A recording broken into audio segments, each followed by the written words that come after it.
Rekan-rekan sekalian, jumpa lagi bersama saya Alhams Komarlah di Respon Populer. Bersama saya, pemuda awam ngomong kocak.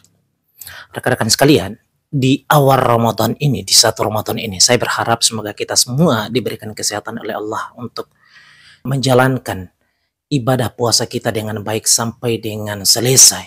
Dan kita harapkan semoga ibadah puasa kita, ibadah dan semua amal-amal kebaikan kita lakukan di bulan Ramadan, bulan yang suci ini, bisa dapat diterima oleh Allah SWT. Teman-teman sekalian, berkaitan dengan fenomena yang kemudian hari ini kian berkembang dan merugikan keuangan negara ratusan triliun rupiah. Ini dahsyat. Ini satu persoalan yang membuat kita itu semakin lebih tambah yakin bahwa persoalan kemiskinan di Indonesia selalu tumbuh, selalu meluas, tingkatnya semakin lebih tambah meninggi, diakibatkan karena banyak potensi kebiadaban. Mohon maaf, saya terpaksa mesti harus dengan menggunakan bahasa-bahasa kasar. Ya, banyaknya potensi-potensi yang tidak begitu merasa puas dengan gaji besar yang sudah diberikan oleh negara kepada mereka. Teman-teman sekalian, ini adalah fenomena yang ya cukup begitu kita kecam dari tahun ke tahun.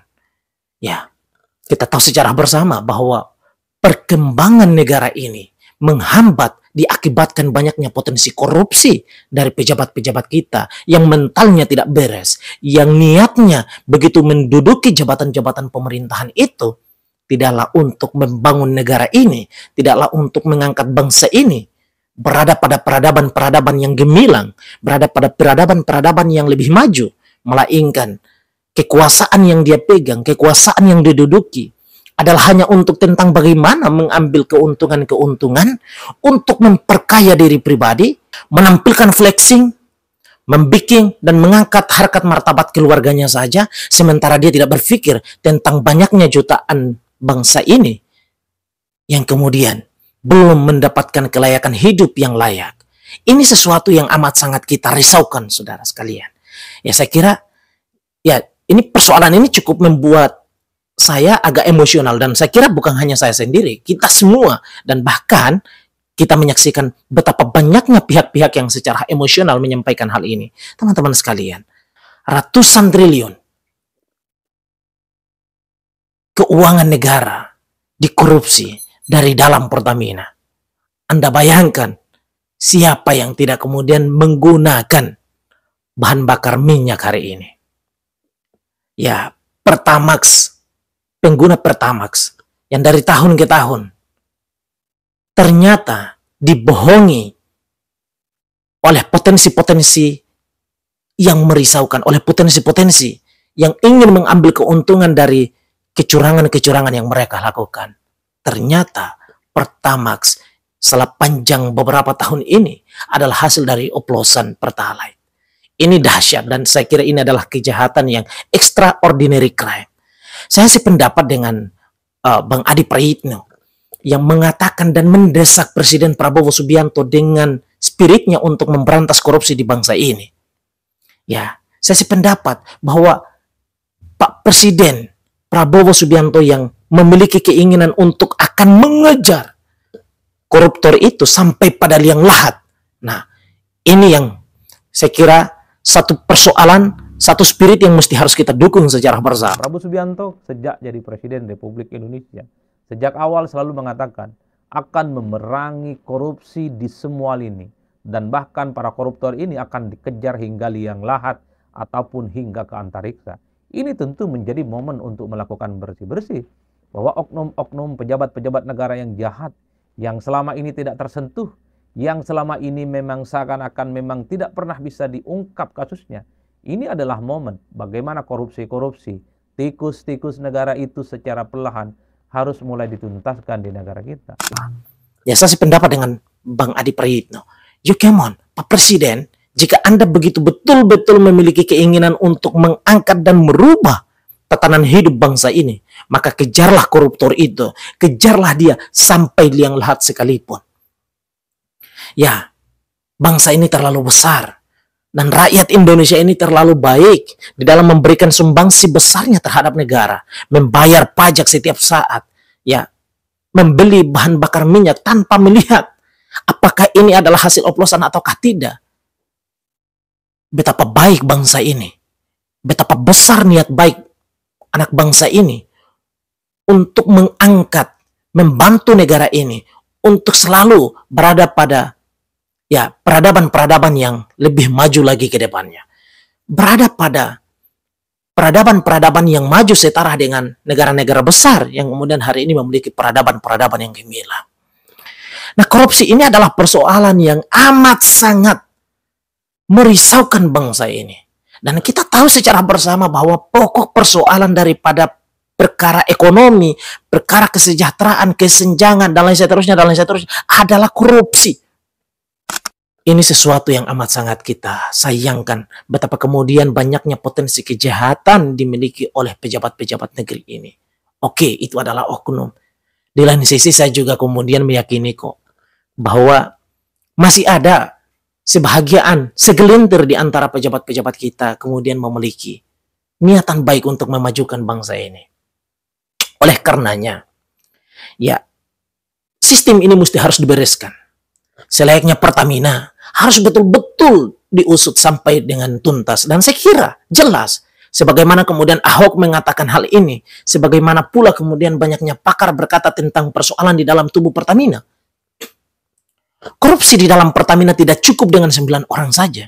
Dan sebagaimana kemudian yang kita saksikan di perbincangan hangat eksklusif di Narasi dan juga dengan SCTV misalnya.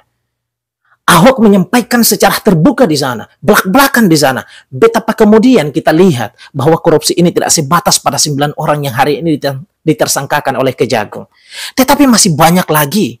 Konon katanya ada kebijakan yang paling tertinggi.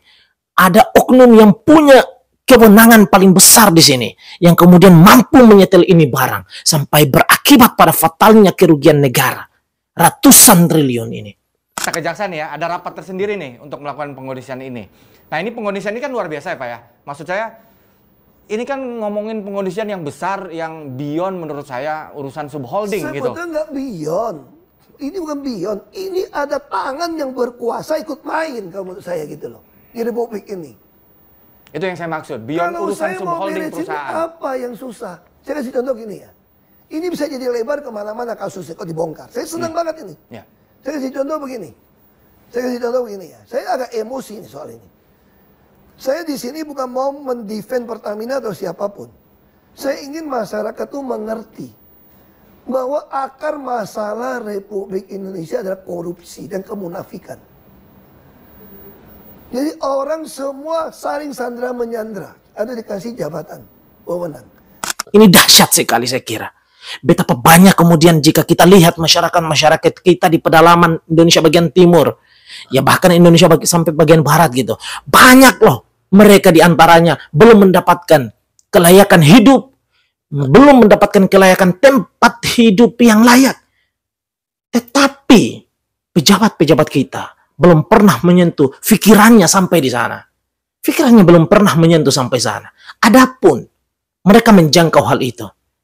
Tetapi sayangnya potensi kejahatannya jauh lebih dominan ketimbang nuraninya.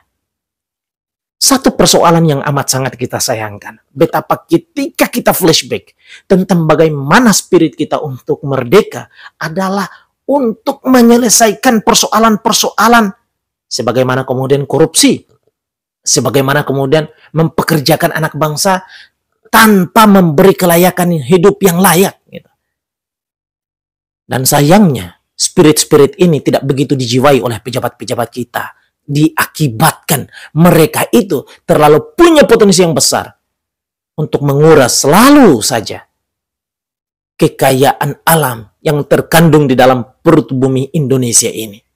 Nah, kepada Presiden Republik Indonesia Pak Prabowo Subianto, sebagai bangsa, sebagai rakyat biasa, kami mendukung Bapak sebagai Presiden untuk menyelesaikan persoalan-persoalan korupsi ini hingga sampai dengan tuntas, terutama Pertamina.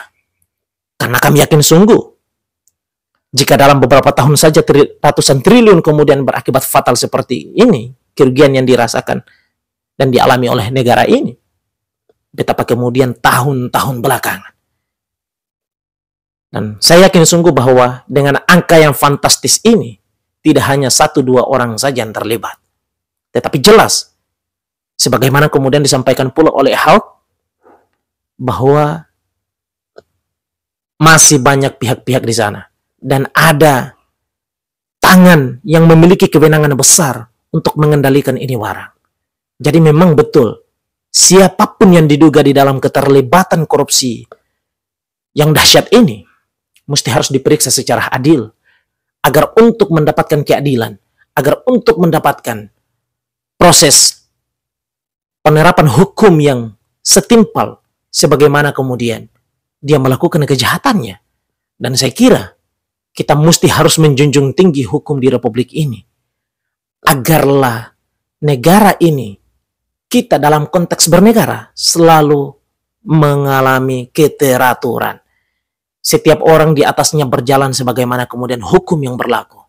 Begitupun pula sebaliknya, setiap pejabat yang ada tidak harus saja menampilkan flexing yang merupakan hasil daripada pajak negara, merupakan bagian daripada pajak anak bangsa, pajak rakyat, tetapi juga harus mampu menjalankan tanggung jawab yang dia emban dengan baik, dengan penuh amanah, untuk sepenuhnya kesejahteraan masyarakat Republik Indonesia. Saya kira demikian. Bagaimana pendapat rekan-rekan sekalian? Silahkan tuangkan di kolom komentar. Terima kasih.